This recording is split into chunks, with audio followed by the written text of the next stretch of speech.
strikes. We have seen some of their retaliatory strikes. Talk to us about what we have seen so far from Iran. Yeah, it's actually pretty much what we anticipated and expected.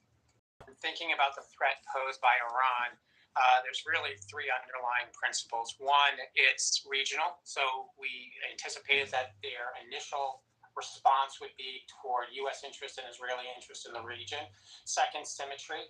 They typically, if you want to understand what Iran's going to do, look at what's been done to it.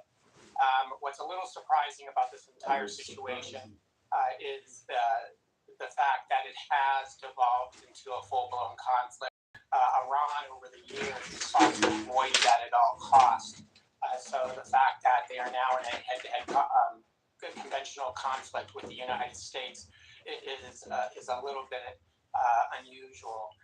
But finally, what's increasingly of concern to Homeland Security and enforcement sources is the potential for some type of operation, whether it be cyber or physical, in the United States, whether it be conducted by Iranian operatives, their proxies, or even by individuals who are inspired or influenced by what they see going on and use that as the justification for violence or some type of destructive activity.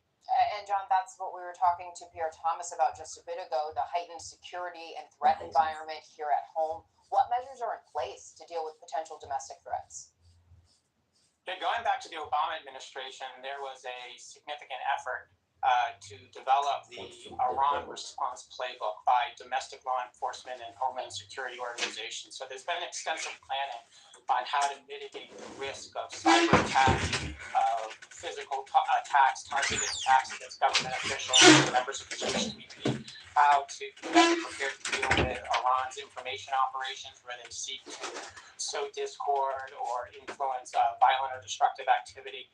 And of late, what we've seen Iran very active in doing over the past summer is use their information operations to facilitate destructive demonstrations in the United States. So law enforcement is anticipating those will be the type of tactics they will use. Targets will include U.S. government, Israeli government facilities and officials in the U.S., facilities associated with the U.S. Jewish community, state and local governments and information systems, and other parts of our society. So law enforcement is on high alert for any type of cyber or physical threat that could evolve through this. And John, meanwhile, the breaking news that we were following at the top of the hour, officials in Austin, Texas say that they're investigating a bar shooting that left 3 people dead, 14 others injured as a possible act of terror. What factors play into deciding whether an event might be a terror attack?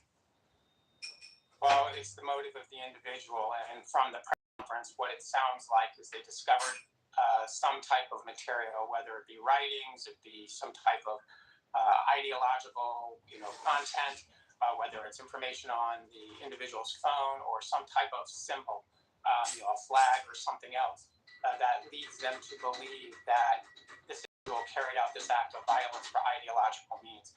Any type of mass shooting, we're having an awful lot of mass shootings in the United States currently, but any type of mass shooting that occurs during this time period is going to be looked at potentially as being ideologically motivated or somehow connected, associated with Iran or one of its parties, or whether it's an individual influenced by what's going on, whether they, and is acting on behalf of some ideological belief associated with the events. Yeah, and certainly only adding to the concerns of that elevated threat environment here. John Cohen, thank you so much for being with us. And we will have continuing team coverage all day right here on ABC News Live. And you can watch a new special, Shockwaves, the attack on Iran, tonight at 9 Eastern, 8 Central on ABC. Still coming up here on ABC News Live Weekend, more on the elevated threat here at home, including what cybersecurity experts are watching for. Stay with us. We'll be right back.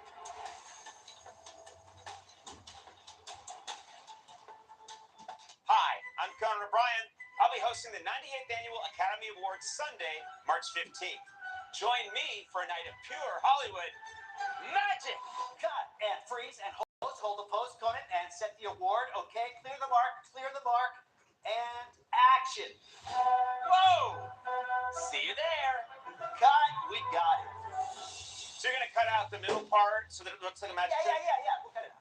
Because I'll really look stupid if you don't cut It's it. gonna look great. It's gonna. Okay, I trust. Attack on Iran, the massive military operation. Strikes targeted against Iran. President Trump calling for regime change. The retaliation by Iran. Missiles and drones launched. What happens next? Turn to David Muir on ABC's World News Tonight for breaking new reports. Welcome back. We continue following the barrage of attacks unfolding in the Middle East right now. Israel and the U.S. trading retaliatory strikes with Iran.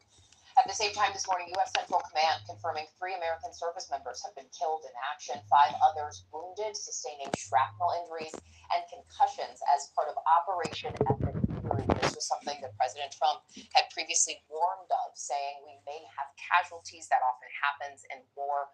Trump also taking to social media, warning Iran against further escalation, threatening to, quote, hit them with a force that has never been seen before. Since that breaking news this morning, learning about those 3 American service members killed, 5 others injured, we have not yet gotten reaction from the administration. The president scheduled to return from Mar-a-Lago to the White House later this evening. So that is something we will be watching for throughout the day. Meanwhile, U.S. officials are monitoring the possibility of cyber attacks by Iran. So for more, let's bring in former Deputy Director of the FBI's Cyber Division, Cynthia Kaiser. Cynthia, thank you for being with us. From your experience at the FBI, what do you expect officials are doing to monitor potential threats at this point? I expect that FBI officials are working to bring together lots of additional people, be able to have 24/7 watch on getting information out, bringing it in from other government sources, and then getting that to their local people, the local companies across America, where their field offices can talk to them, walk them through what we might be seeing, and then help them protect against a potential cyber threat. Cynthia, can you explain what exactly a cyber attack could look like? What could that mean for American citizens who are watching this and wondering, how could that affect me here at home? Iran has used destructive cyber attacks to retaliate against the U.S. for attacks or even perceived slights in the past. What that's often looked like is a deletion attack, so maybe deleting data off of a network from this happened about a decade ago against a casino where the owner of the casino had said things that Iran didn't like. Move up to after the last targeting of one of its main commanders a few years ago. What we've now seen is over the past few years, Iran has gained access to at least parts of organizations across all U.S. critical infrastructure sectors. Now, parts means maybe a 1 machine, 2 machines, but what Iran does is they compromise those very small parts, then they go out with information operations, they go out in the social media and say, we've targeted all of this, the water facility's down, look at how big we are, and it's meant to scare, it's meant to make people worried, and they may not even indicate that it's Iran. That's because that ambiguity really serves their purposes. Especially in this heightened threat environment. So what certain websites having pro-Iranian messages put onto them that you wouldn't see before. You may see certain parts of critical infrastructure targeted. And the way in which Iran does that is they actually like to hide behind fictitious cyber criminal groups or just use proxies, use cyber criminal groups themselves. Increasingly, that's included something called ransomware, which is a malware that basically locks up an entire organization, makes it seem like, hey, if you pay, you'll get your things back online.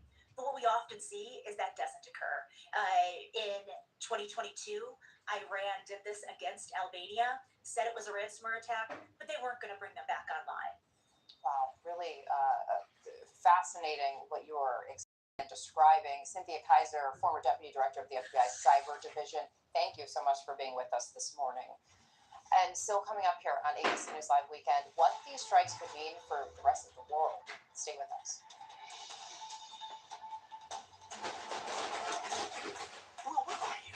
Oh, just trying to solve the mystery how to get to the damn crime scene. We don't have much time. That thing you do, you better do it fast.